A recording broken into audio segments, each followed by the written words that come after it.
سی میں نے کمی کی تو شوہر بہت سختی سے پیش آئے. فرماتے رات کا وقت آیا, بچوں کو بھوکا سلایا گیا, دونوں میاں بیوی بیٹھ گئے, دونوں نے کھانا کھانے کے وقت کھانے کا سامان سامنے رکھا. شوہر نے اشارہ کیا, دیکھو دیے کو بھی بجھا, یہ جو دیا جل رہا ہے اس دیے کو بھی بجھا دو, ایسا نہ ہو میرے اس مسلمان بھائی کو یہ پتہ لگ جائے کہ کھانا کم ہے اور ہم نہیں کھا رہے وقت یہ کھا. میرے دوستوں کئی باتیں ہیں جو اس پیغام اس واقعے کے اندر موجود ہیں. پہلی بات تو یہ ہے, جب کوئی دین کا مہمان آ جائے, کوئی دین کی خدمت کرنے والا غلام آ جائے, اپنے مرشد, اپنے ہادی, اپنے رہنما, اپنے مشن سے وابستہ آپ کے لیڈر کا کوئی بھی غلام آ جائے, اس غلام کے خاطر اگر اپنے بچوں کو بھوکا رکھنا پڑے تو دین اس کی بھی آپ کو دعوت ہے. اگر اس مشن کے کسی محافظ کی خدمت کرنے کے خاطر آپ کو اپنے گھر کے دیے بجھانے پڑے تو اپنے گھر کا دیا بجھانے کا پیغام کیا آپ. اگر اپنے مرشد کے دربار سے وابستہ کوئی ادنا سے ادنا غلام اگر ہمارے گھر پر آ جائے, ہمارے در پر آ جائے اور دین کی خدمت کے لیے وہ بندہ مفید ہو, تو اس بچے کے خاطر اگر خود بھوکا رہنا پڑے, اس شخص کے خاطر اگر ہماری بیوی ہمارے گھر بار میں بھوکا رہنا پڑے, تو ہمیں بھوکا رہنے کا درس اس واقعے سے ملتا ہے اور اس کی خدمت کرنے کی ترجیح ہمارے کو لاتی ہے. فرماتے کہ دونوں نے اس دیے کو بجھا دیا, میاں بیوی دونوں بھوکے ہیں, وہ شخص کھانا کھا رہا ہے, وقت گزر گیا, بات ختم ہو گئی, رات گزر گئی. جب صبح کا فجر کی نماز کا وقت آیا, خدا کے محبوب صلی اللہ علیہ وسلم اپنی مسجد پر جب افروز ہیں, سامنے سے صحابی بھی آ رہے ہیں, ادھر سے وہ مہمان بھی آ رہا ہے.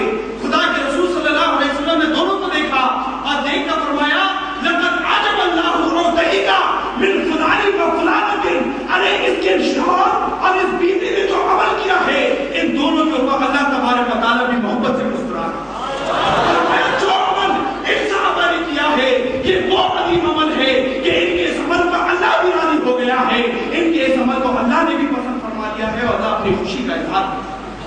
میرے دوستو یہ کیا ہے,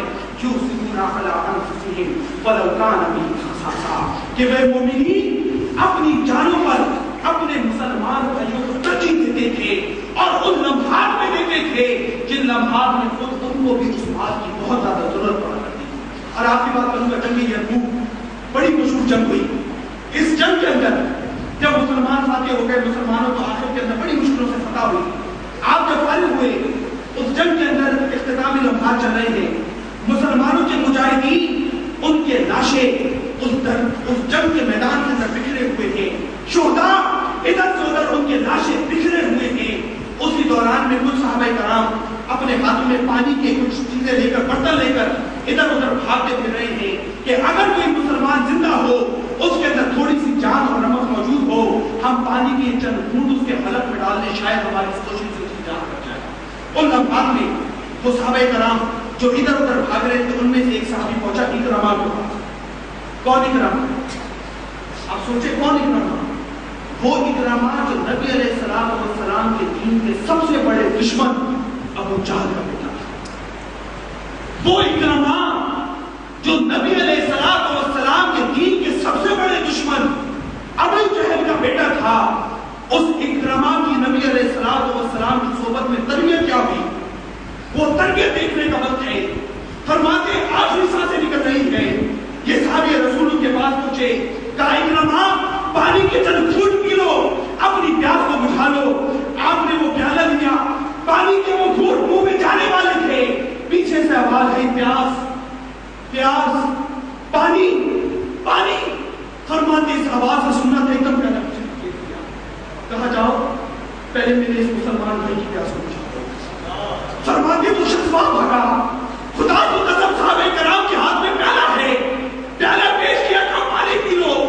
آپ نے پانی لیا, چند گھونٹ منہ میں جانے والے تھے, اسی وقت پیچھے سے آواز آئی, پیاس پیاس, پانی پانی چاہیے. فرماتے اس صحابی رسول نے ایک دم پیالہ دھکیلا, کہا بھائی پہلے اس کے پاس چلا جا, مجھ سے زیادہ پیاسا ہے, پہلے اس کو پانی پلا دے. اس نے نبی کے دین کے خاطر زیادہ زخم کھائے ہیں, اس نے اللہ کے دین کے خاطر زیادہ تکلیفوں کو برداشت کیا